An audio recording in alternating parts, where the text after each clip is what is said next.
I have a motion. Is there a second? Second. All right, we have a motion and a second to go into open session at 6:41. All those in favor, please say aye. Aye. Any opposed?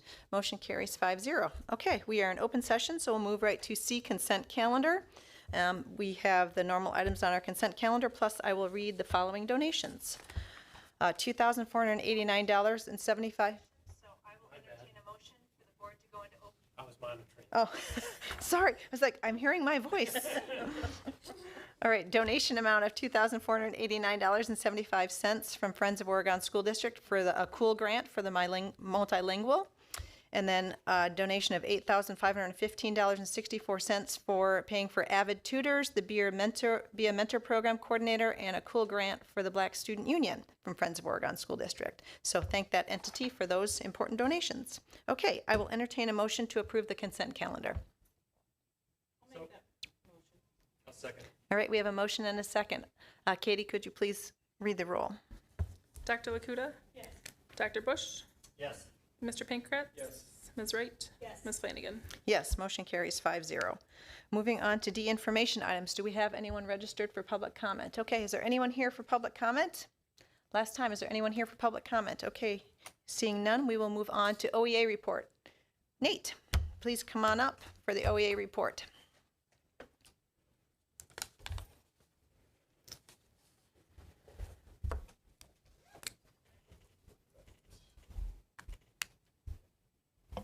There we go.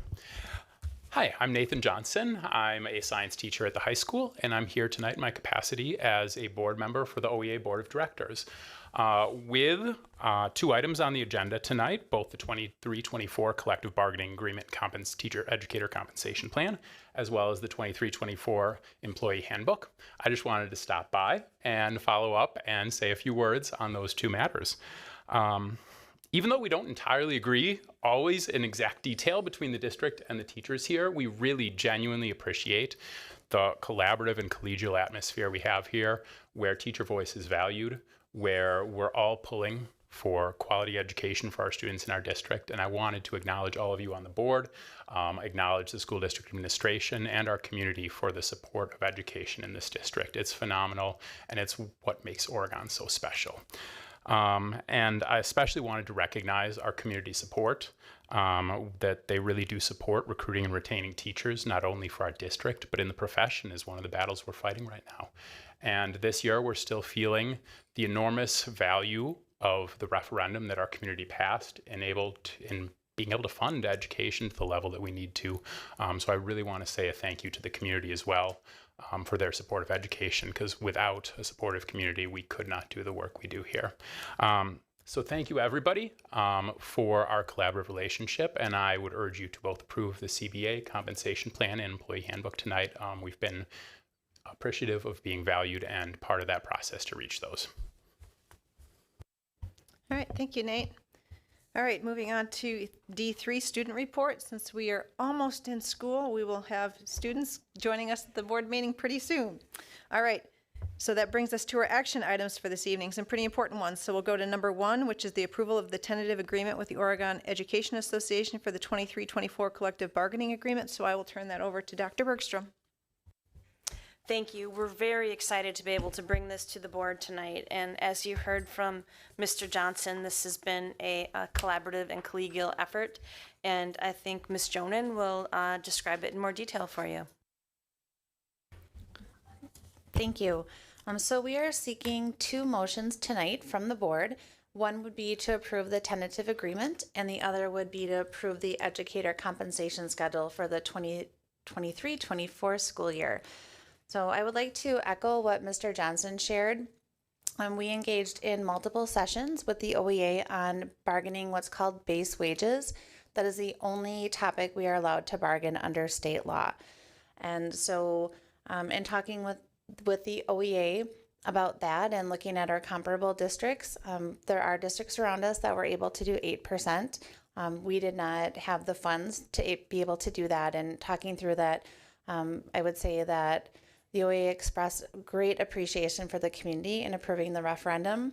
I share that as well. We would not be in the position we are in without that. We would be in pretty dire shape. And so we, as always, we try to put together a schedule looking at base salary and then what we call a supplemental compensation under the law.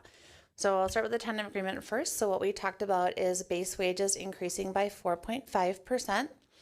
And that is what you will see in the tentative agreement. So if you look at the educator compensation schedule overall, it is what we talk about in the bargain is we talk about base wages and then we talk about how to distribute them across the schedule. So those are the two things that we talked about. So in terms of base wages, our tentative agreement is 4.5%. We are not allowed to exceed CPI, which is 8%. So we do feel that the tentative agreement met our goals as always, which is to retain and attract the best educator for every classroom, have a salary schedule that gives consistency and maximizes career earnings, and is also fiscally responsible to our community. So I'm happy, well, and I think it's hard to talk about them separately, so I'll just talk about the schedule because really at the end of the day, that's what impacts teachers and that's what we build our contract off of. So we are not allowed to bargain the schedule with the union. It doesn't mean that we can't meet and discuss, and that's what's called a meet and confer. So when we want to talk about things such as step increases and other supplemental compensation, then we move into a meet and confer format, and those are posted and they are open to the public. Anyone can attend to watch that. And so really what we're focused on is what does that schedule look like at the end of the day? So you'll see, and so we really talk about really being competitive in Dane County. So what we're recommending is that our starting salary go to $50,000. We're really proud of that. It's where we wanted to be a few years ago. And so we've been inching our way towards that. And then we have kept consistent that you would have an additional $4,000 if you complete your first master's degree or you complete a national board certification. So it's an and or. If you do both, you don't get additional money. And then what research tells us is if someone stays in education for the first 5 years, they are much more likely to stay as a teacher in the profession. And so you'll notice that there is quite a big bump to the orange level, and it is designed that way. It's research-based, and there's also a lot of research about how much teachers learn and grow in those first 5 years.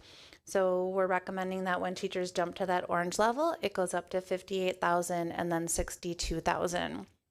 And then again, once teachers complete 10 years, so research on that too, that if we can keep a teacher for 10 years, we're much more likely to keep them until retirement. So when we go to the blue level, we're recommending that step be $72,000 and then $76,000. And that is the top of our schedule. So that is very unique that teachers in our district can get to the top of the schedule in 11 years. And it was designed that way because we want teachers to get to the top as quickly as possible and maximize those career earnings. And that has definitely been something that's been very successful in recruiting people to our district to have that, and for teachers to understand that we are investing in their financial wellness. With that said, we also know that our very veteran teachers that have been here and haven't lived in the model, so to speak, as long as teachers that are starting in the profession, we know that we have to continue to increase that top if we're going to retain our veteran teachers. And so we do have a small group of folks who are off schedule. And so we're recommending that they would receive that 4.5% increase and that we keep monitoring the top of our schedule. So hopefully our top can catch up and we can have fewer educators off schedule. But we're also starting to see more movement with veteran teachers in the market, which has been surprising to me that teachers after 20, 25 years are looking to go to a district that would be more aligned with them, with their values, and also have a pay increase. So we know that we have part 3 of the referendum, and that's next year for 24-25. And so as always, we'll be monitoring the market very closely to see where we need to move for 24-25, that we can compete with comparable districts and also within our financial straits. Okay, so we do have 2 motions before us, but before we move to that, I'll see if anyone has any clarifying questions for Dr. Bergstrom or Ms. Jonan.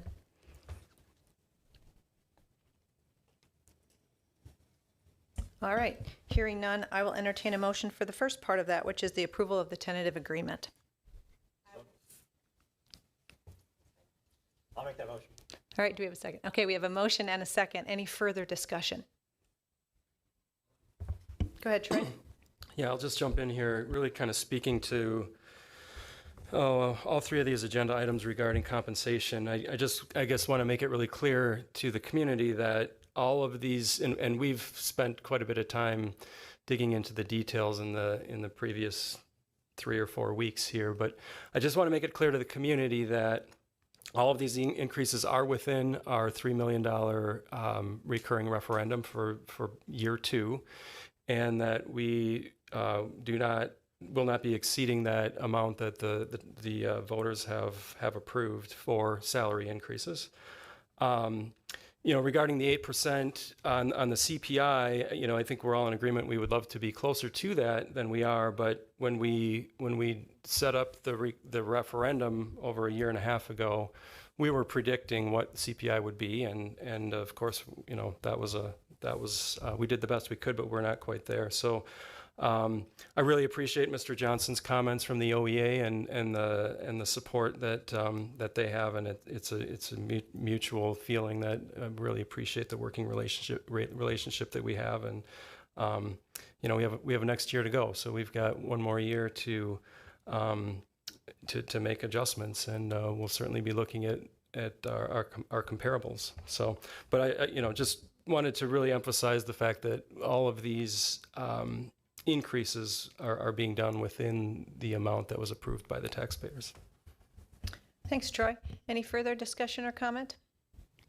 Go ahead, Caleb. I just had there's a friendly amendment in the second paragraph in supporting data. I just noticed there's a small typographical error. It says 2023-34 school year. Yeah, so not that it's a big deal, but we probably don't want to go to the 34 school year. All right, any further discussion? Okay, hearing none, so we're voting on the approval of the tentative agreement with the OEA for 23-24. Katie, could you please call the roll? Dr. Bush? Yes. Ms. Wright? Yes. Dr. Lakuta? Yes. Mr. Pankratz? Yes. Ms. Flanagan? Yes, motion carries 5-0. Moving on to the next action item, which is the approval of the educator compensation schedule that Ms. Jonan talked about for 23-24. I'll entertain a motion. I'll make the motion. All right. All right, we have a motion and a second. Is there any further discussion on the compensation schedule? Okay, hearing none. Katie, could you please call the roll? Dr. Lakuta? Yes. Mr. Pankratz? Yes. Dr. Bush? Yes. Ms. Wright? Yes. Ms. Flanagan? Yes, motion carries 5-0. Moving on to action item 3, which is approval of compensation for the non-OEA staff for the 23-24 school year. So I will turn that back over to Dr. Bergstrom.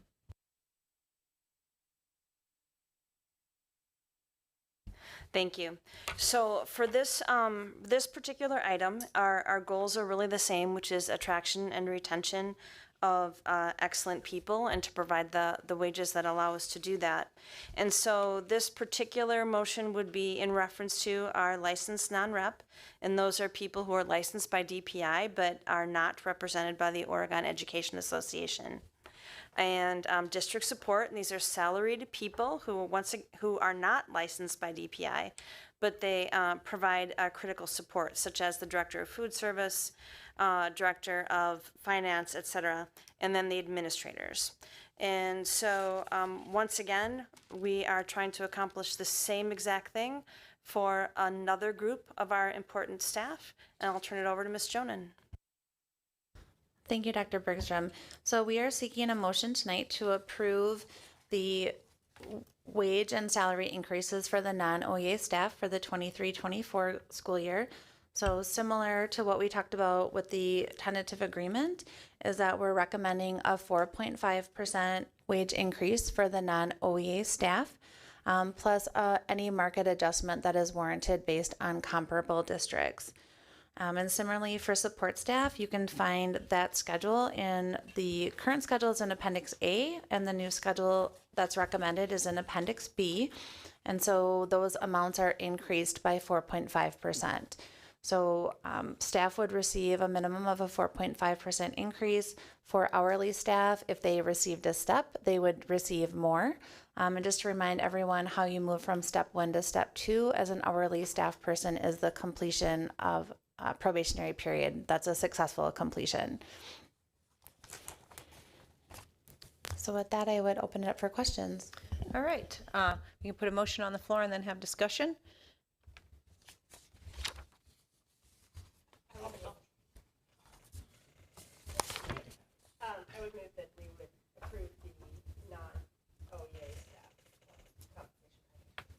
All right, is there a second? All right, we have a motion and a second. Any discussion or questions for for Ms. Jonan? Sorry.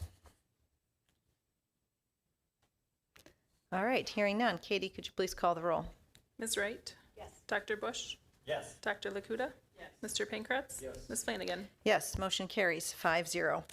I just want to thank Gina and Andy and Dr. Bergstrom. This was a lot of work in terms of, especially you, Gina, in terms of doing the market analysis with all the districts and really analyzing where we sit as our district in terms of our pay for our staff. And I know that took a lot of time and a lot of heartache because it's not an easy process. So I want to thank you for doing that because we appreciate it as a board, and I'm sure all our staff really is going to appreciate that when they understand we're getting them closer to where we think they should be paid, because we know they do an amazing job. So thank you. Okay, moving on to the next action item, which is approval of the employee handbook for 23-24. I will turn that back over to Dr. Bergstrom. And this is an item upon which Ms. Jonan and the OEA have worked collaboratively, so I'll allow her to lead the way.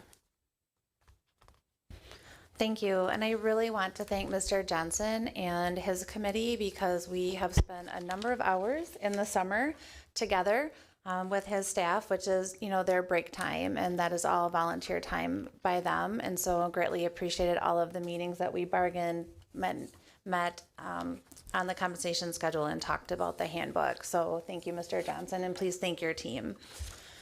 So with that, this does come recommended by the policy committee. So so we've talked quite a bit about this at policy, but I just want to give an overview of the changes, and then please let me know if you have any questions. We did a very substantial discussion in policy committee about the handbook as well. And so one of the changes that was suggested by the OEA, which I greatly appreciate, and you'll see this throughout, is changing to more gender neutral language as a recognition. And so greatly appreciate that. So recommend that change. So you will see those throughout.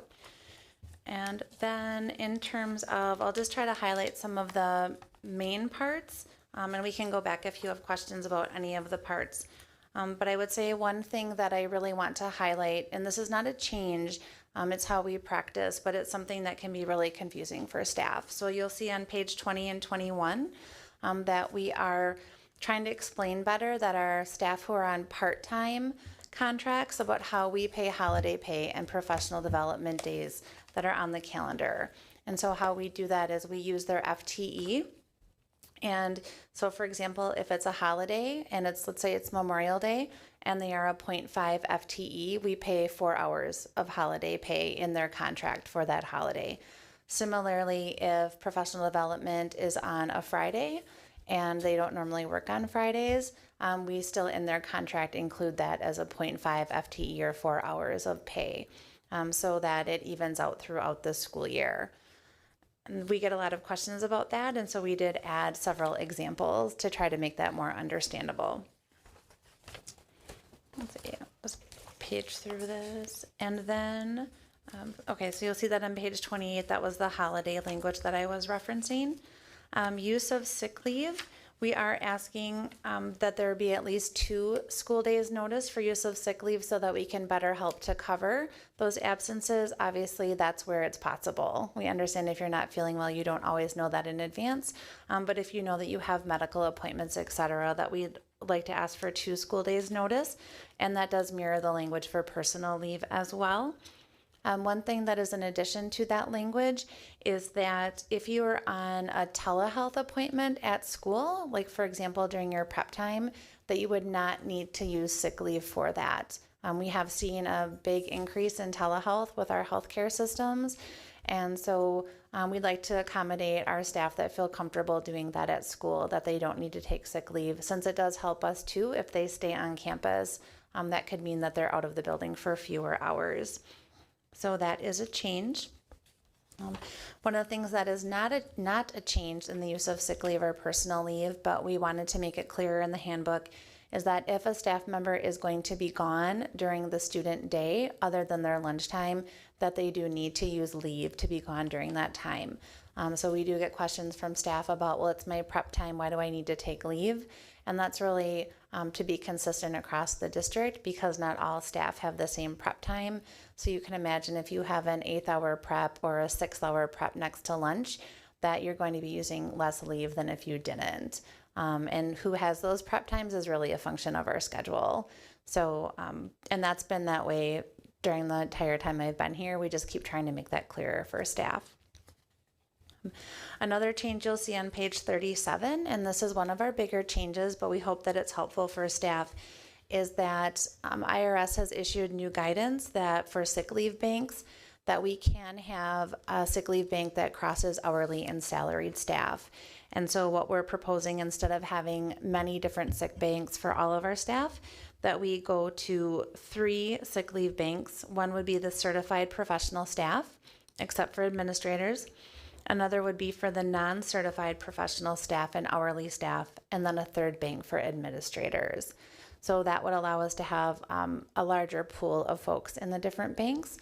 I will say one of the things that we discussed quite a bit at policy committee was a desire to have even fewer sick leave banks, but this is a start towards that.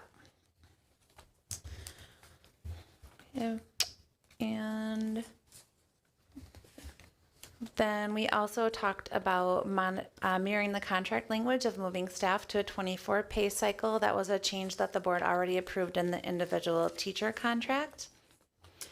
And then one other change I wanted to highlight that I did not bring to policy committee, and that was an oversight on my part, is on page 31, changing the resignation fee. That was a change the board had already approved for the individual teacher contracts. Oh, I'm sorry, 51, thank you, sorry about that. On page 51, the resignation fee, that mirrors the language that the board already approved in the individual contracts, and so wanted to make that change to be consistent in the handbook as well. So that was something that the policy committee didn't discuss, but it has already been board approved in the contracts. So I apologize, I may have missed a few minor things here and there, but I believe that's the bulk of the substantial changes. So with that, I would turn it back to President Flanagan. Sorry, since this is coming from policy, that was not a vote at policy, let's put a motion on the floor and then we can have discussion. I'll move to approve the employee handbook as it stands. Is there a second? All right, we have a motion and a second. Any questions or discussion about the handbook and what has been put in as changes or edits? Go ahead, Leslie. I'm sorry, I wasn't able to make it to the policy committees where you guys were discussing this. And so this isn't something that you have highlighted. So I'm wondering if this was a previous change, but in the 4.02.03, 4.02.03. yep. Okay. So in those sections, we have striked out sick leave will be allowed unlimited accumulation year to year in several instances. But then when you jump down to 4.02 under the district support staff, we don't have that struck out. Is that, can you tell me the reasoning behind that? Or if this was a previous thing and it just didn't get hit? Yes, thank you. So it's just that I missed it. The intent was, you'll see on page 33 that we talk about sick leave will accumulate year to year with no limit. So it's just a cleanup to not have it in every section. So thank you. Thanks. So I would propose that we strike that as well. Just trying to make it a little bit more concise, but not a change for any group. Good question. All right, any other discussion or questions? Okay, hearing none. Katie, could you please call the roll? Dr. Lakuta? Yes. Ms. Wright? Yes. Dr. Bush? Yes. Mr. Pankratz? Yes. Ms. Flanagan? Yes, motion carries 5-0. Thank you for that work on that. And we have an employee handbook before we start the school year. Which is great. Already next week, wow. Okay, moving on to F, discussion items, which is committee reports. First is policy. Heather is not here, so I don't believe we have a new date for a policy committee meeting, but we will let people know about that as we schedule it. All right, moving on to B, vision steering. Our committee chair for vision steering is no longer here as well, so actually what's going to happen is Leslie and I are going to be meeting with the committee chairs, and we may be looking at, do we keep committee meetings this year or move to some committee of the whole? So we'll kind of get you all up to speed on that after we have that discussion, just based on some of the things that are on the board plate this year that may be better served for all of us having those discussion together, and then potentially doing off months with the committees based on policy work that is needed. So we will keep you up to date on that after we have that discussion. So that's why you don't see any further committee meetings right on your calendar right now. So, all right, moving on to G, information items, vision and strategic planning, the OSD district goals update. So we will have that presentation with Dr. Bergstrom.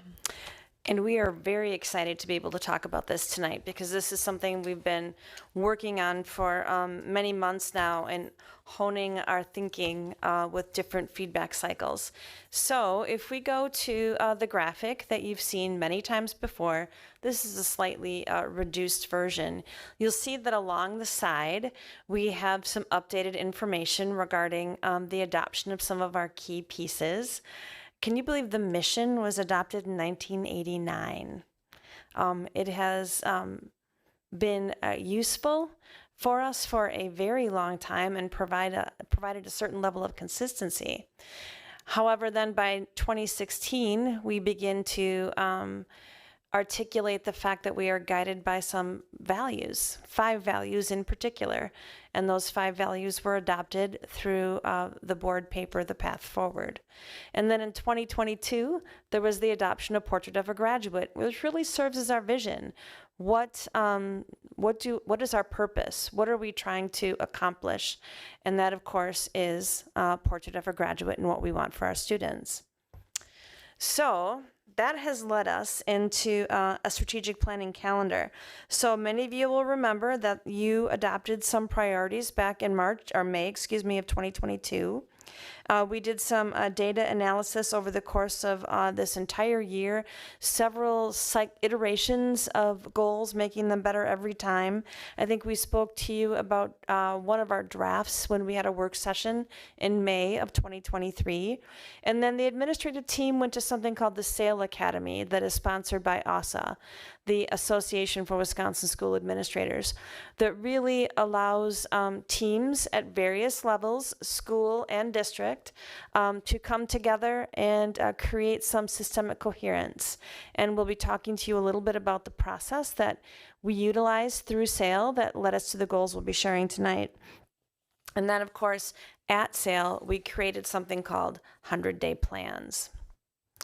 So just to refresh everyone's memory regarding the priorities of the board set down in May of 2022, these are priorities that are very much guided by our 5 values.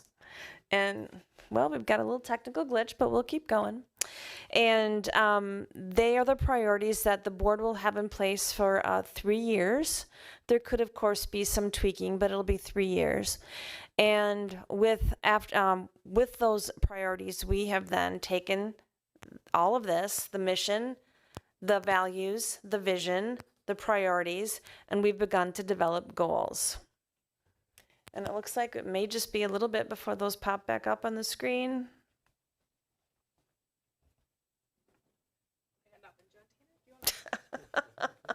I got nothing. Okay. Well, believe me, I can keep talking.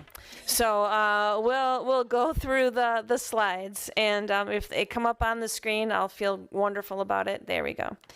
So the goal development process really has been a consistent loop that we have engaged in throughout the last really year and a half. But the SAIL Academy process, which I'll describe with a little more detail this evening, allowed us to create some systemic coherence that I think will we'll be able to make some breakthrough progress. So we have received lots of feedback from the board on different occasions. We've done a significant amount of data analysis, and we've also been involved, as I mentioned, in a very thorough process at SAIL. So here's an example of that. What you see in the middle is the framework that SAIL uses in discussing systemic coherence. The idea that leadership at the center, and then you have the focusing direction, cultivating collaborative cultures, designing learning, and securing accountability. All of those pieces, and this isn't linear, these are pieces that all work together. And I would love to be able to say that the work is straightforward, but it's not. It's really complex. And all of those pieces are dependent on one another. You can be doing really well in one area, and if you're not doing well in the others, then you're not getting the results you need to get. So it's about bringing together systems that are in favor of all of these things simultaneously. And one of the ways to do that is through shared focus. And that is something that the board has provided us a lot of direction on over the course of the last year or so. So on the left side, you'll see what is referred to as our mileposts. We as a team, and there were about 26 of us together, and we did it in a very unusual way. A lot of times people take only school teams. We took a team of principals and district office people to better understand the process and to enrich our thinking related to goal development, and then we will take that process and implement it at our schools. But we were there for 3 solid days, moving through milepost 1, 2, 3, all the way through 10 in a very structured process. And the feedback was we did a really great job considering the fact we were making decisions with 26 people. And you know, sometimes that can be a really complex thing to do. But the mileposts are connected to root cause analysis, focusing in on the specific thing that you think is most critical to your district. And it brings you all the way through in that method. Well, one of the things that we decided when we were there and we were doing data analysis, which had been done at the building level as well as the district level, was that we would benefit most from a district-wide focus on increasing students' literacy skills and increasing their readiness for learning through focusing on their physical and emotional wellness so that they're ready to really master those literacy skills. And when I say focus, that doesn't mean that we wouldn't also be doing everything possible to support achievement in math, in science, in all of our areas. It's just that as a district, literacy is an area that we can all really sink our teeth into, and we can do something critical related to improving student learning. So after we developed that as our focus through several steps in the process, we began to develop what ASA or SAIL refers to as 100-day plans. And the way they describe that is that you can set your goal at the beginning of the year, and you can set your measurements. Then at the end of the year, or different points throughout, you can measure whether or not you're achieving the goal. But the most critical piece is articulating what you do in between all of those data measure points. What are the adult actions that contribute to actually having the impact you intend to have when you set the goal? They call it sort of getting rid of the black box. The black box is anything in between the goal and your point of measurement. So the process is you take a look at 100 days from your attendance at this academy. 100 days forward, what exactly are the steps that you will take? Who's responsible for them? How will you measure their impact? And then you get together and you would see how far you've advanced on your plan, and you create another 100-day plan. So it's really breaking it down into a series of steps that would allow us to have more impact on our students' outcome data. So our 100-day plan, you can see an example of it up there. And what's really exciting about it, other than the fact that it is very specific regarding the actions we need to take to make a difference, is the fact that it is a team effort. You see, there are many areas of leadership on this 100-day plan, and the vast majority of those areas are taken up by building principals, different people who are saying, I'll stand up and lead the team in this particular area. So I think that distributive leadership component is really critical because it shows that we are all one team, one district, moving forward on a common goal for our students.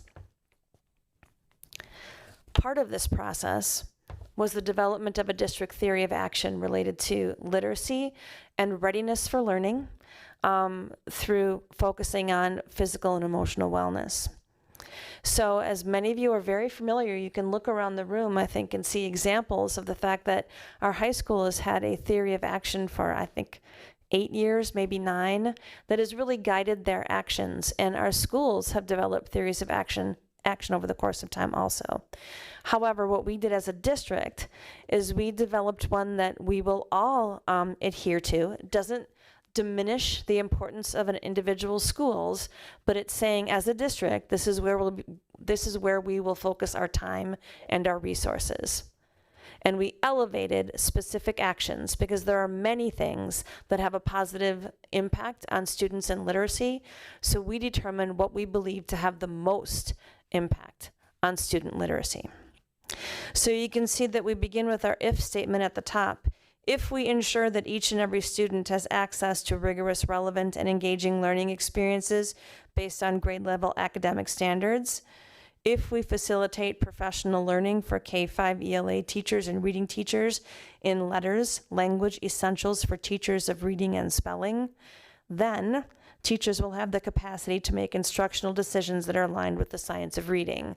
So you can see each of these if-then statements are correlated with one another, and it builds. We talk about the critical nature of the professional learning on literacy. We talk about the implementation of the new ELA curriculum on a K-5 basis. We wrote about the importance of facilitating professional learning in our PLC Plus framework, because that is where the responsiveness happens. That's where teachers are able to determine what they need to do within their classroom or on their team to make the biggest impact on our students. But then, here's the other piece, is that we also have to be able to simultaneously increase all of our capacity to help students be ready for learning. Because if they are suspended, or if they are in detention, or if they are in the office, or any of the other places that they might be getting help with emotional regulation or other pieces, then they're not in their classroom. They're not learning. Although, we will stand by the fact that we believe emotional regulation skills are learning, but they're just not learning related to literacy. So we have to also create the environment that facilitates the readiness for learning. And you'll hear about that in our goals, and you see that there are several pieces related to that, including the fact that we will be taking a look at our students' physical and emotional wellness data, and I'm really speaking about the CASEL standards and their ability to master those. We'll be looking at that through the PLC framework too, taking a look at panorama data, because it is, of course, what their assessments tell us, but it's also what they're telling us through their behavior. How can we create an environment that maximizes their ability to learn? And then if we're doing all of these things, students will demonstrate a minimum of 1 year growth in literacy, and every student will demonstrate proficiency of grade level reading and writing standards, because we know that this won't happen overnight, and we know that we're already doing a really sound job. We're above state average on all of our measures, but that isn't good enough. We want to be better. We want more for our students, and this is our specific plan to get there. So you have in front of you the longer, more, I would say more in-depthly or more deeply articulated goals that are connected to the priorities and the vision and the values and the mission. But at a high level, they're about increased academic achievement, increased readiness for learning, and then being able to retain and recruit a diverse and collaborative staff that support students in the pursuit of those things. Strengthening our family and community partnerships, because we know that without our families and without our community, we won't be creating the environments that our students will thrive in. And also about ensuring the fiscal sustainability of the district, because all of this takes a lot of resources. And we need to be able to have a strong fiscal path to make all of those things come to fruition.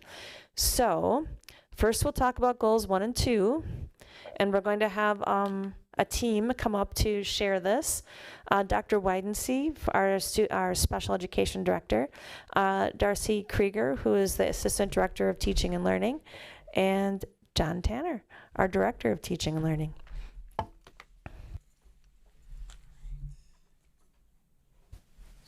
Okay, can you hear me? All right, I am going to talk about the first two action steps that you see, which are implement the new English language arts curriculum for K-5 and also providing targeted professional development for our ELA 6 through 8 teachers throughout this year. So the first thing is that I know that I've told you before that our new K-5 ELA curriculum is called Expeditionary Learning, and that's when people shorten that up, they call it EL, which can sometimes get a little tricky because we use that acronym EL for other things in education too. But one important thing is that this new curriculum that we've purchased not only aligns with our curriculum to teaching the whole child and equipping them with the skills that they need, but it also helps give them the skills that they need to be successful in Portrait of a Graduate. So the approach is an integrated approach that allows kids to engage with language arts and hands-on experiences with inquiry-based learning. So additionally, all of the resources, these EL resources, Expeditionary Learning, were selected collaboratively with teams of teachers. And one of the criteria that helped us choose this was the fact that this curriculum really leans into inclusive practices by explicitly defining the practices with respect to the Universal Design for Learning, which another acronym you might have heard us use is UDL. So an example of what UDL might look like is instead of offering students one static paper and pencil assessment, a teacher may design multiple means of expression for a student to show their learning depending on the standard that's being assessed. The next action step is targeted professional development for ELA teachers in grades 6 through 8. So when we considered this action step, we really wanted to take into account the importance of how important continuity in our students' literacy education is. So over the last couple of years, we've spent a lot of time training, doing trainings with teachers in the early elementary grades on that language essentials for teachers of reading and spelling. And so in this upcoming year, running concurrent with our ELA implementation, we're hoping to use the next section for middle level teachers, that sort of letters piece for middle level teachers. So this will help us then ensure that the teachers have the correct capacity and learning to help us, guide us in selecting another ELA curriculum for that middle level. So what we're looking to do really is build that, kind of bridge the gap between the K-5 and the 6-8 so that we can build the capacity in teachers to help us make those really critical decisions on curriculum that it's aligned with the science of reading. Another super exciting thing that we're doing with respect to professional development for teachers of ELA is we're pairing with the National Writing Project, and we have monthly coaching sessions with Coach Teach Write and Greater Madison Writing Project, who will be helping our teachers build and align the writing scope and sequence in 6-8 so that it is inquiry-based and encourages really the student engagement. I'm going to grab this one because it's closer and not corded. All right, so the next action step on here is actually to implement a new math curriculum for grades 6 through 8. And this is part of the increased academic achievement because, as Leslie mentioned, we are exceeding the state average for our math proficiency, and we're doing fairly well. But a couple of years ago, we realized that we could do better. And this is the culmination of a 2-year assessment of our curriculum. And we identified that the curriculum that we had was no longer being updated to match the state standards. So as we revise the state standards, we want to make sure that we're keeping, or as they are revised, we want to make sure we're keeping up with them. So we're really excited to introduce College Preparatory Math, or CPM, which replaces CMP, another confusing acronym, for grades 6 through 8 starting this fall. So during this summer, we have had several multiple day trainings for teachers in grades 6 through 8. And we are providing, planning to provide paraprofessionals training on how to deliver that math curriculum as well for those paraprofessionals who support the classrooms. And that's one other aspect of being inclusive for everybody and making sure that the paras who support our students with special needs are equipped to do that. So by adopting this curriculum, which emphasizes problem solving, collaboration, and conceptual understanding, we're aligning it with grades 9-12 who already use CPM. And as the name implies, it is college preparatory. So that's something else that we're aligning with there too. And this should empower the students to really excel in mathematics by not only having the fluency with numbers, but also having the deep conceptual understanding and learning how to apply it.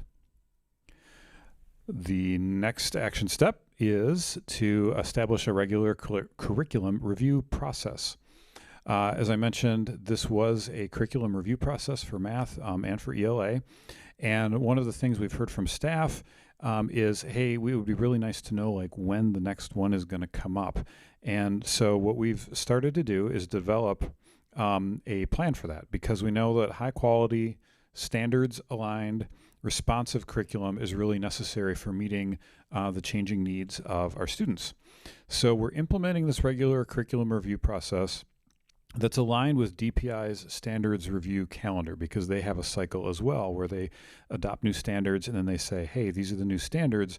In a couple of years, those are going to be the standards that are on the state assessment tests. And we want to make sure that our curriculum is actually teaching the standards upon which our students will be assessed. So we're aligning with that calendar. And what we're going to do, and we did this really well before COVID, and now we're having to get back into it because a lot of things got messed up. A lot of DPI's calendars got adjusted.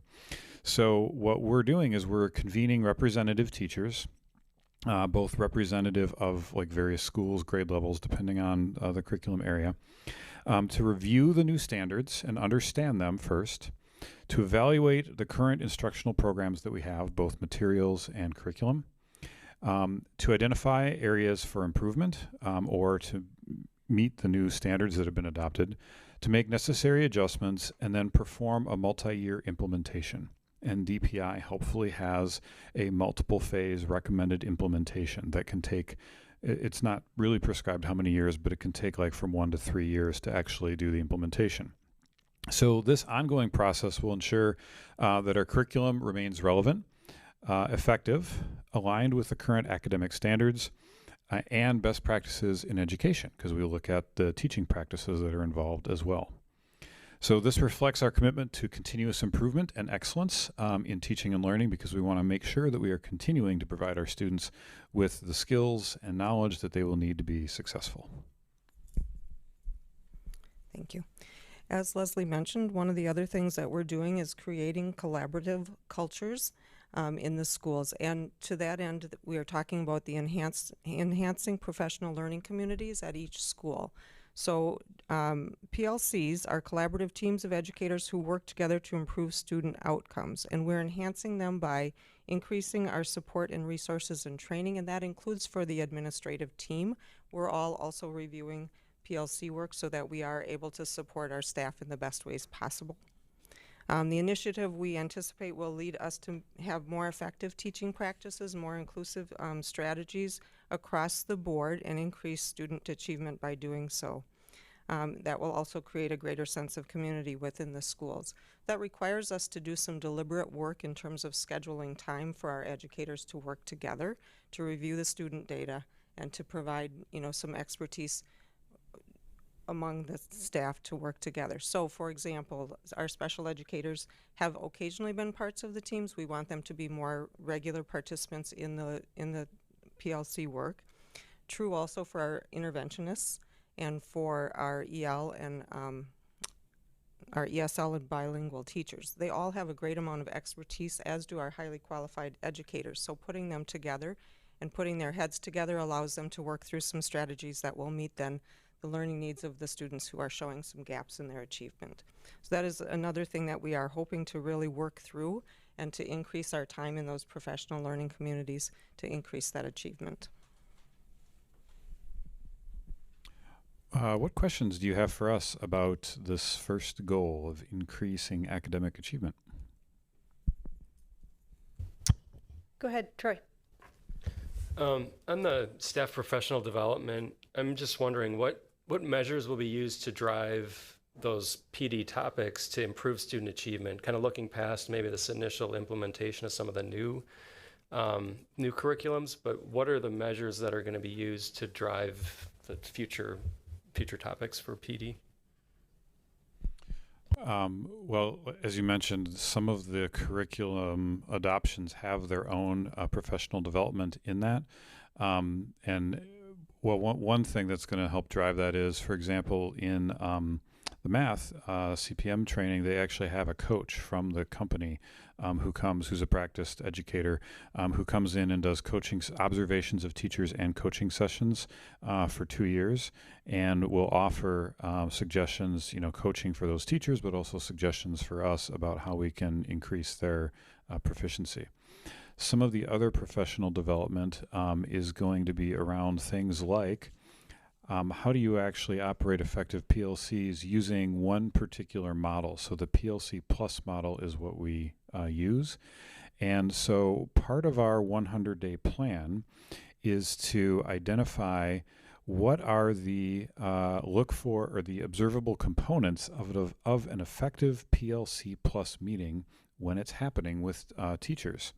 And so we have, first of all, actually, we have a whole day tomorrow where we're actually working on this. We have our SAIL coach coming in. And so we are providing an update with the administrators and instructional coaches on our 100-day plans. And some of the things that are included are solidifying and making sure we have common expectations between all the schools about what works best for PLC implementation, like the frequency, who participates, how long they are, and what topics the agenda includes. So what we're going to see from a survey that was done of the district administrators on the practices in their building, we'll see which components are being done kind of with fidelity or coherence among all the different schools. The next part after that, because that's mainly logistical, just kind of structures, the next part is to, we actually have identified a lot of those components of effective PLCs, and we've asked, or we are going to ask, we've developed a survey to ask the PLCs to self-identify which components they identify in their practice. That will give us data to identify what professional learning is needed in order to be able to accomplish those tasks. We're also going to use that as a list of look-fors so that when administrators go and observe PLCs in action in their buildings, they'll be able to observe, this is what's happening, or these are the items on the agenda.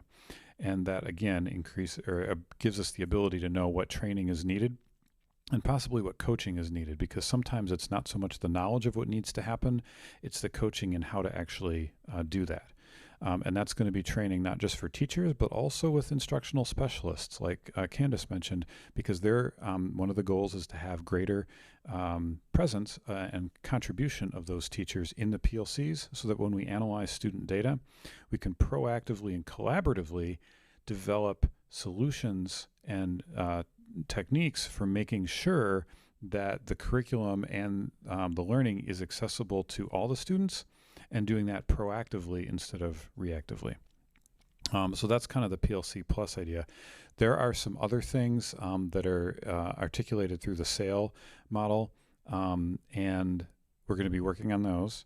And the relevant and timely student data. That's another thing that we're looking at tomorrow. Is we have some milestone dates for when to collect that data. And so when we look at that data, that should also give us some information about the student learning, which should be able to drive the focus of the learning that we're doing based on how students are actually doing. Because we know that if it doesn't affect student learning, then it isn't really working, because that's the ultimate goal. What other things have I neglected to mention? I just think in the future, also having that established curriculum review process will help us select priorities and how to develop the professional development in subsequent years. Other questions? Go ahead, Mary. The college preparatory math curriculum, how does that serve the learners who don't plan to go on to college, who have other targets in mind? Actually, fairly well. Part of the college preparatory aspect is that, assumes that you're going all the way from it starts at Algebra 1, Geometry, Algebra 2, Pre-Calc, Calculus. So, and a lot of those skills are actually really important no matter what field you're going into. Algebra 2 is actually seen as sort of like a critical benchmark for career readiness as well. So even though it's called college preparatory math, that's if you take it all the way through. But we realize that, trigonometry and calculus aren't necessarily mandated for a lot of the career paths that people have. But algebra, geometry, and algebra 2 definitely are. And so those are actually part of the redefining ready measures that the high school is using to determine college and career readiness for the students. So it aligns pretty well with that.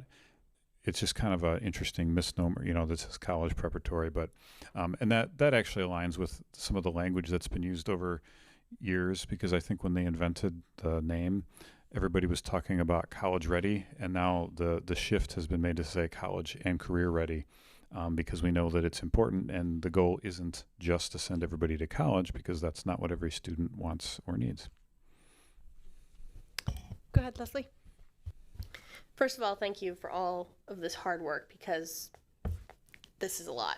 And that's for the whole administrative team. So thank you all, even if you're not sitting in this room.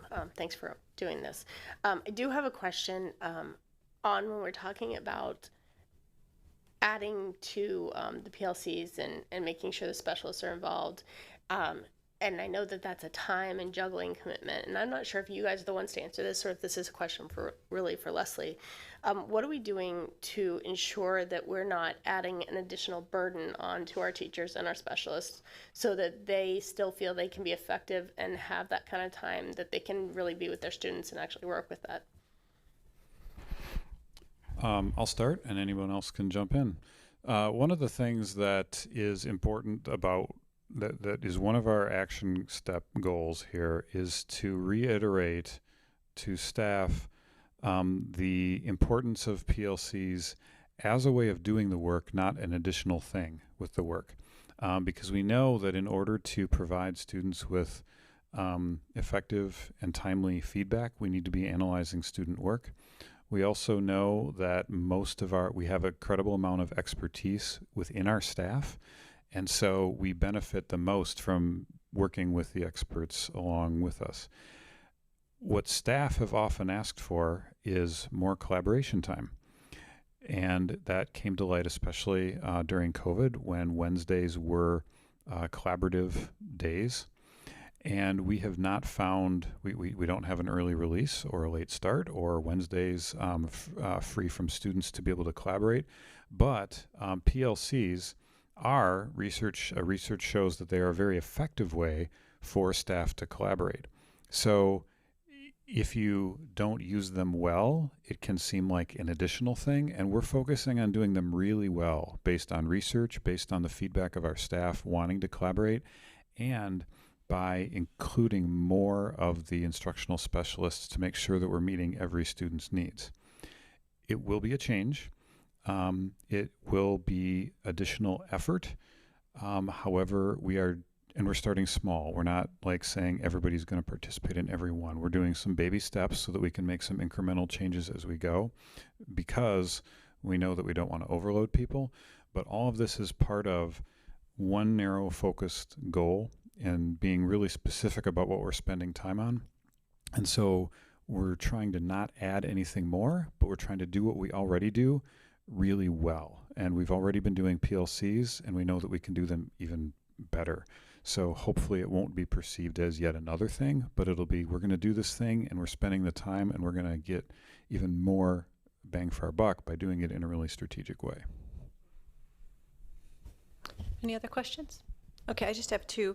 One is, I understand in terms of the focus on literacy, is there a link between improved literacy and a positive impact on math? Yeah, there is, especially when we talk about mathematics that is contextualized, because you need to be able to understand the concepts of math, and you need to be able to access the text.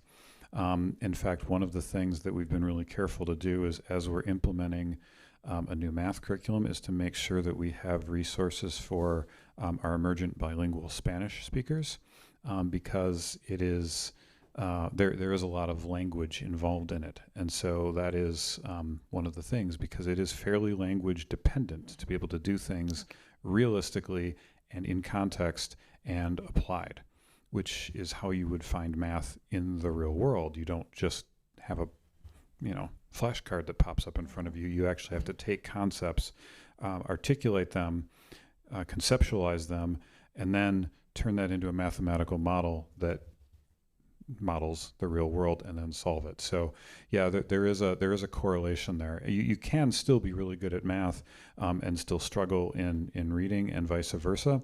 But from a statistical perspective, there's a correlation there between being able to do those, I guess, just the mental processes there and being able to understand it. So I would say then us doing that is really going to help our kids with math as well, right? So it's kind of a dual thing. My other question is, and again, this is where I give a lot of credit to all of you and teachers when we look at proficiency and growth goals. So we want each child at grade level proficiency, but whether they're behind that or above that, we want them to have 1 year of growth. So as we look at professional development for teachers, and this is, I guess, what amazes me, is how do we help teachers currently, or how do we look at helping teachers assess the classroom that they're teaching when they've got kids all over the spectrum of that? Is that what we're doing with professional learning communities, or a new curriculum that helps teachers assess where the kids are in the room and then how to teach to the kids they have, or programs that we need to offer, or continuum of support, I guess, does my question make sense? I think the ability to be responsive, particularly within the wide range that may be within one classroom, that really is one of the things that we take into consideration in the selection of curricular materials. Okay. Because it's also our goal, and I hope you heard that when you heard all three of them speak, it's about creating inclusive classroom communities. Right? Ensuring accessible curriculum for all students within the community of their classroom as much as possible. And we've spoken about that for quite a while, the importance of pushing in as an elementary intervention, so that we're creating a community where a student's readiness for learning is enhanced just through their connection on an everyday basis with the people around them. And then we select curricular materials that build their skills not only in the state standards related to academics, but also in those CASEL standards that just increases their readiness for learning. And then we put all of the amazing specialists that we have together instead of having several different meetings where they're all talking about how to adjust for 1 or 2 students, bringing everybody together to have one meeting with the goal of inclusivity and accessibility for all. So we really are, and I really appreciate the question that Ms. Wright said about how to really make this all manageable when it doesn't seem to be when we're talking about it. But I also want you to know there's not a lot of new here. This is about getting more effective and more focused with what we're currently doing. And I think that's a really critical point to put out there too. And I do appreciate that. And just in terms of parents that are listening or going to be learning about this, is no matter where your child is, right, in terms of in the classroom or preparedness for learning, we're getting much better at understanding who your child is and putting systems and processes and making our teachers better in terms of each kid can learn, right, and leaning into that learning about how they learn, where they're at, and getting them where we want them to be or where they want to be. So it's really exciting. We think so too. All right, thank you very much. Yeah, exactly. He is. He absolutely is. Our next piece, none of you are going to stay and talk about this one, huh? That's right. The next one, our second goal, is really about increasing students' physical and emotional wellness in order to increase their readiness for learning. And this is a goal that is primarily spearheaded by Dr. Anderson, but she isn't with us this evening, so her colleagues know quite a bit about this also, because academic achievement and readiness for learning, they go together. They're not two separate things. They're things that have to happen happen in a classroom simultaneously. And that's why it's really important that Dr. Anderson, Dr. Weidenstein, and Mr. Tanner are all working together and not working separately or in silos, because the efforts have to be integrated. So what we're trying to do, and I mentioned this before, is we're trying to increase our inclusive practices so that students feel safe, a sense of belonging, and emotionally regulated. And then Dr. Weidenstein and Mr. Tanner can talk a little bit about some of the action steps we're going to take to get us there. I'll start, and I'll hand it over to Candace when I think she has better expertise than me, because in many areas she does. So the action step highlights here, the first one is to implement professional development on restorative practices and trauma-sensitive schools. All the building administrators this year have gone through some intense restorative practice professional learning. And that's been a pretty big time commitment to do that, but it's been very strategic because there is a lot of trauma. There's just a lot of things that happen there. It seems to be increasing a bit, and we are finding ways to be more proactive about that and to implement restorative practices. And I'd also like to say that's different than restorative justice. So keep those, they both start with restorative, but keep them separate because it's easy to slip that up. So we're doing a lot of the professional development on that to be proactive, and there's trauma-sensitive schools training. Years ago, everyone had to take it for like a half day. And that was, I think, part of a law or grant. And then now we're doing it much more, I guess, proactively also, to make sure that we have, that we're trained in how to lead for that and in how to be proactively responsive to the trauma that sometimes comes into our schools from whatever situations students have. The next action step is training school teams on collaborative and proactive solutions. You might hear this referred to as Ross Green. And so he has a lot of, he's developed a framework. It's extremely successful. It talks about how every student will succeed if they can. And they have some things like a lagging skills inventory where you take a look and try to come up with the root cause for why students may not be succeeding in their classroom. And you have to dig down quite a bit, and it's a very involved process. We are very fortunate to have someone who's actually trained by Ross Green and is and Rachel Hansen, and so she is one of the school psychologists, formerly all at the middle school, and we are doing a creative thing with her this year, as you probably know from staffing plans, where she is moved to the high school, and she's going to spend half her time training people in the CPS framework. So what that's doing, and she's one of the few people who's like officially like Ross Green certified, trained, stamped. It takes a lot to do that. This is not one of those things where you can just go to a day training and then implement it in your classroom. It's a very intense, rigorous, deliberate process that you go through, and you have to be very knowledgeable to do it well. So we are using her expertise to spread it around to multiple schools so that we can get more people familiar with it, to actually help help teachers implement it with their students. So that's a huge thing, because this is used frequently with some of the students with the most challenges to staying in class and actually performing. Because as we know, if they're not in class, they are probably not learning, and even if they're in class but they're really dysregulated, or they're not engaged, or they don't feel like they have the capability to be successful, they frequently are not. And so that's what CPS trains us to do. And I'm going to turn to you. The next one is really about impact. You've heard from me for years about mental health and where our kids are at with their mental health needs, and we've had great partnerships with some community providers who've been coming into the schools for several years. So how do we know that all of this is working?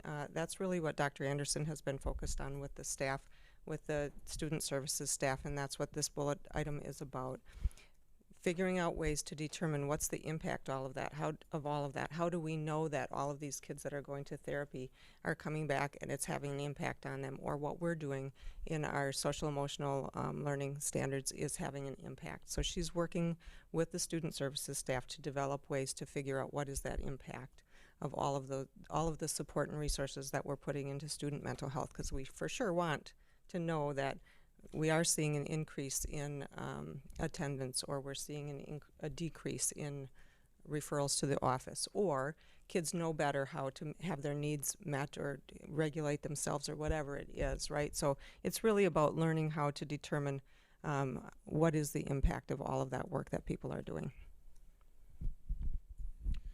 Those first 3 action steps have all been spearheaded by Dr. Anderson, who's really done an amazing job in her first year as Student Services Director to understand and really give the attention to our student services staff to lead these areas and these action steps and spread them throughout the rest of the staff.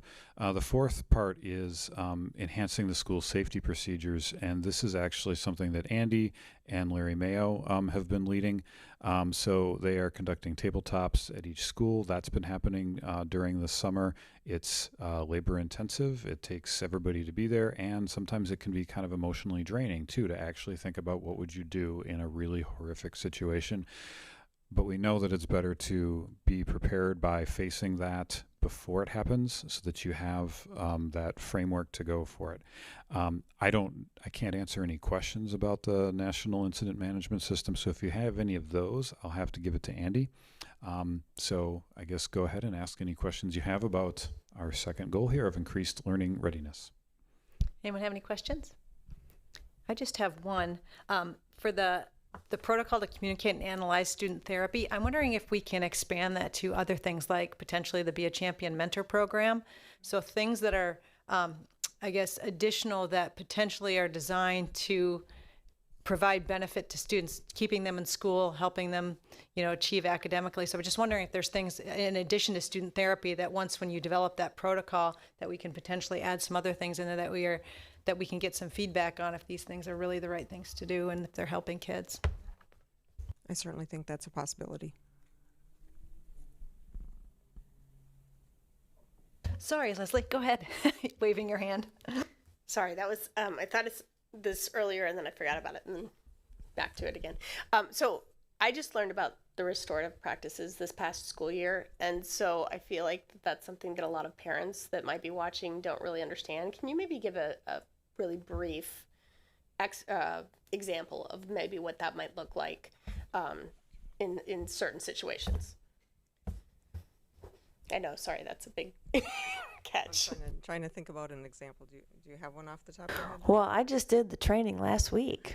So it was a wonderful 2-day training that's really just dipping a toe into the water of understanding what it means to use restorative practices. And what it is really trying to build community through helping people understand how to repair harm after that harm has occurred. And it isn't something that would ever be forced on a student who, if they did not want to talk to somebody they were upset with, or if something happened and someone is requesting a restorative conversation, both parties have to be 100% willing to have a restorative conversation. It's not forced on anyone. But when people are open to it, it's about having someone, an adult, who's trained to facilitate a conversation where 2 young people have a conversation about how harm has been done and what could possibly be done to repair the harm. And it allows us to add tools to our toolbox when it comes to helping students get along and work well with one another and learn how to be good friends to one another. And it doesn't mean that you do restorative practices in place of suspensions. Sometimes suspensions are appropriate along with restorative practices. They aren't an either-or situation.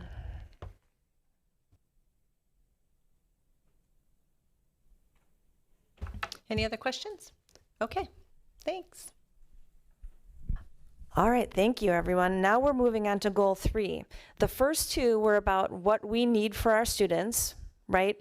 We want to have high expectations supported by inclusionary practices. We want to do everything possible as adults to create environments where students are ready for learning. Now, what can we do as a system to create a place where that is most likely to happen? We need the really great staff that we have. And so we've created a goal on retention and recruitment of collaborative and diverse staff, because nothing can happen without that. So I'll hand it over to Ms. Jones. Does someone have a clicker for the slide? Oh, thank you, Dr. Bergstrom. So the summary of this goal is to retain and recruit high quality staff and support what we've anecdotally coined the whole educator, to mirror our whole child.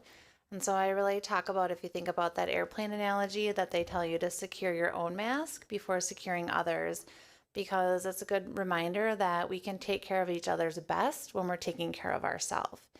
And we also know that it's really important for our students to see themselves in our staff.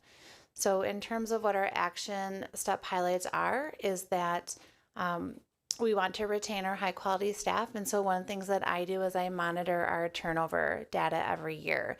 And I really focus in on, can we retain someone within our control? And you've heard me say this before, but the number one reason we lose people is what I call, we lose them for love.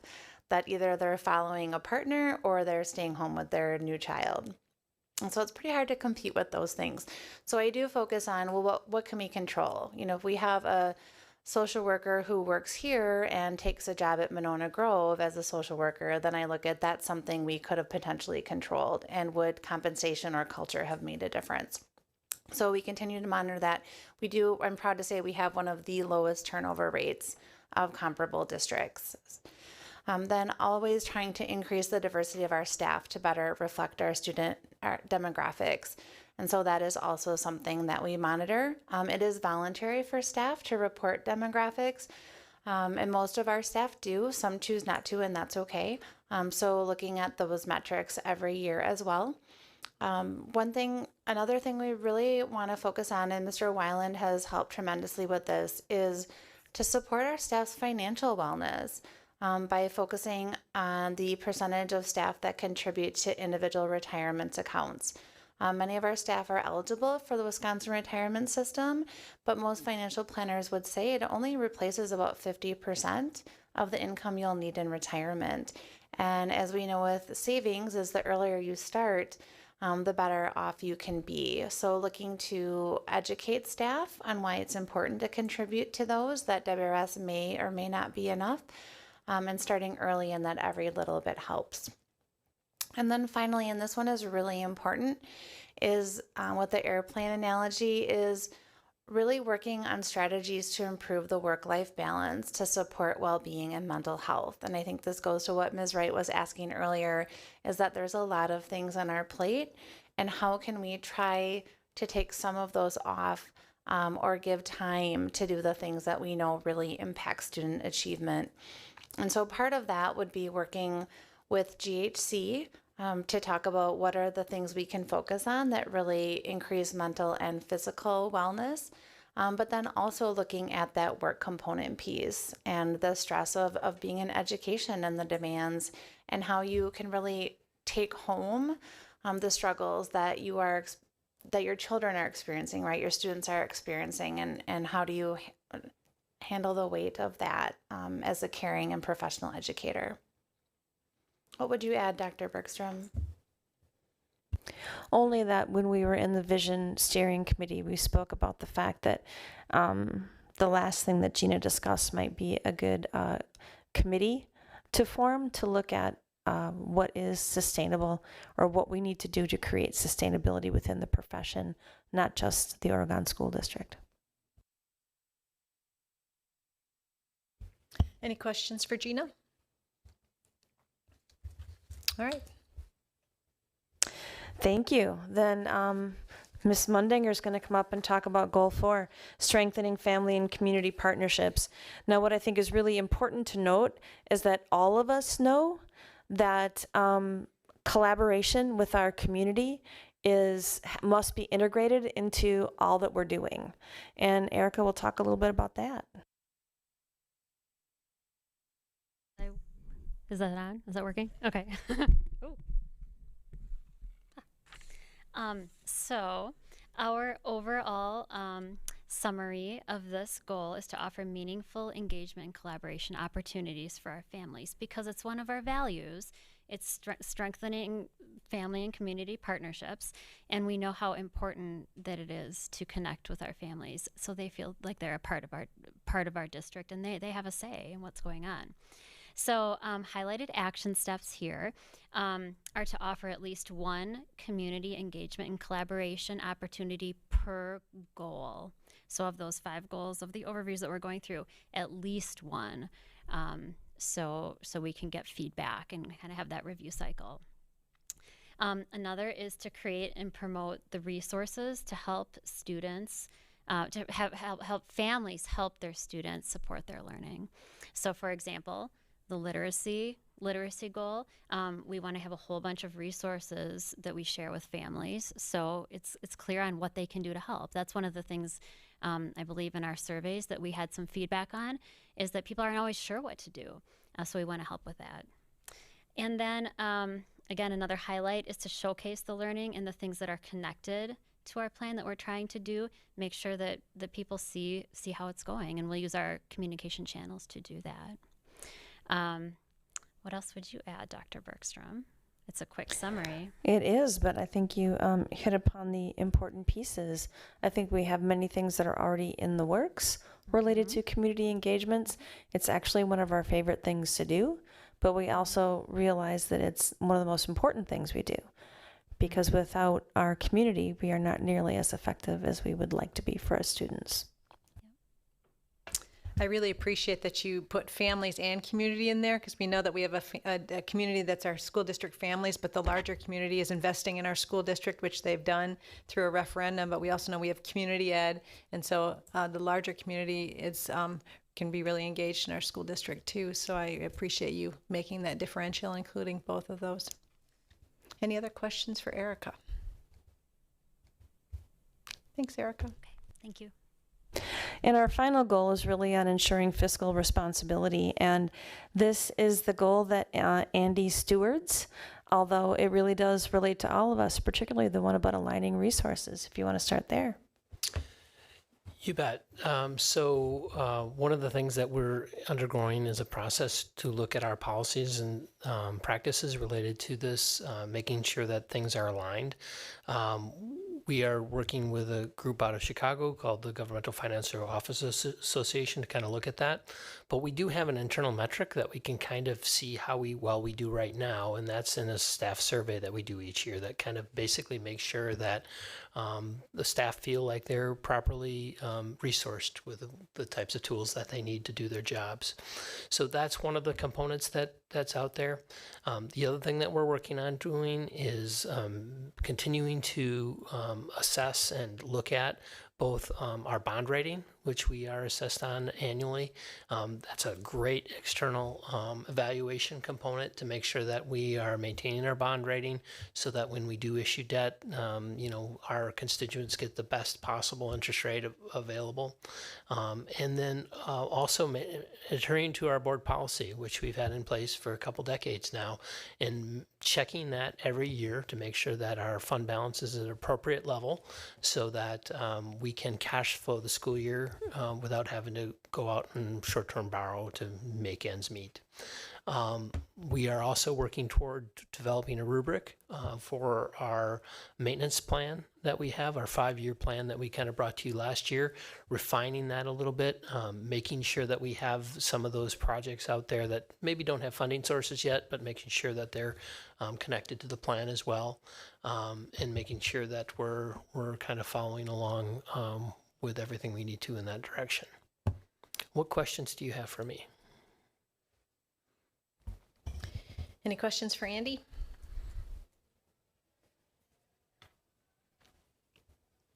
Thanks, Andy. You bet.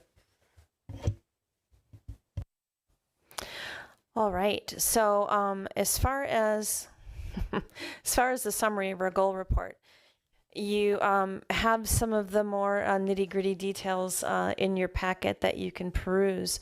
And on September 25th, which is will be post our annual meeting, we'll have a work session with our building level leaders where we can talk about data that's specific to each building, the implementation of the goals we've been discussing, what they look like at each building, at each grade band, so that you have an understanding of how it goes from your priorities to the district goals to the building action plans. So I'll be excited to talk about that with you and to have you listen to our principals, because when you're talking about it at the district level, it can seem super high and not connected with the day-to-day of what's happening with our students and our staff. When you get to the building level, that's when you get a better understanding of what this looks and feels like when you are a 5th grader or an 8th grader or a junior in high school, and the impact it may have on you. You also get the opportunity to really understand how well our administrative team and our student services team know our students, our teachers. I must include them also. Because one of the things that I think is really challenging about being a teacher here is that the expectation is that you know all of your kids. You don't just know the students who are struggling, you know what they all need, and you're working towards growth and proficiency for all of them. And we try to have that become a part of all of our messaging and all of our systems, and we really hire people that have that level of commitment to what they do. And so I hope that you heard that and felt that in the district level goals, and I assure you, once it gets down to building, you'll feel it even more.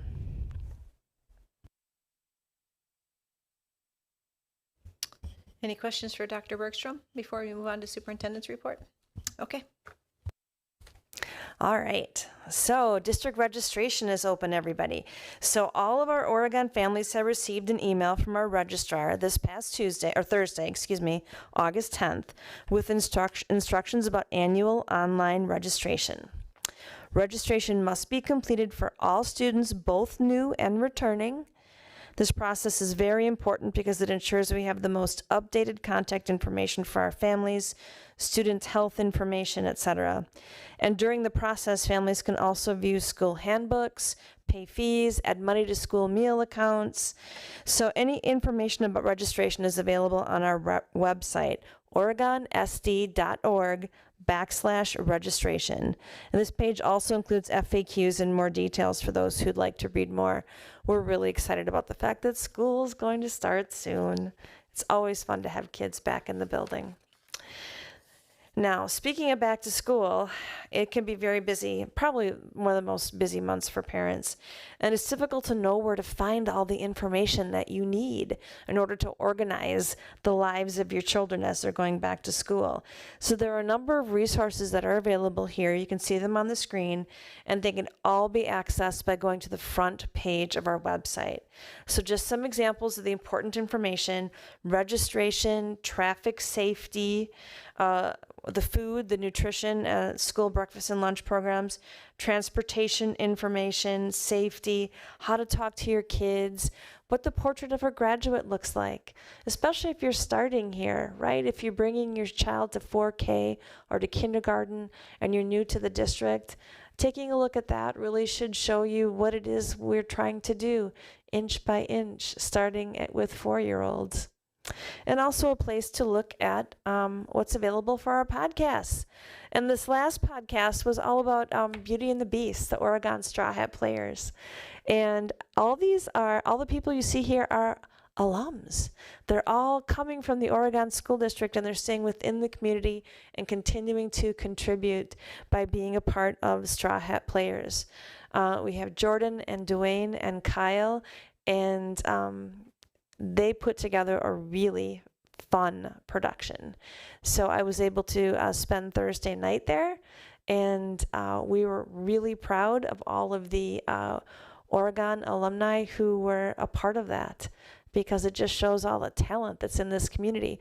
As a matter of fact, when I left that evening with my 2 daughters, they said, "You sure have a lot of talented people out here." I said, "Yes, we do." As a matter of fact, and I'll even put out the plug that our Director of Communications, Erica Mundinger, played the flute in the pit that evening. So we have talent at all levels of the organization. Unfortunately, not at this level, that right here where I'm sitting, but I'm definitely a connoisseur. I enjoy it very much and have a wonderful time watching the people who are so talented. We all have talents in different ways. Yes.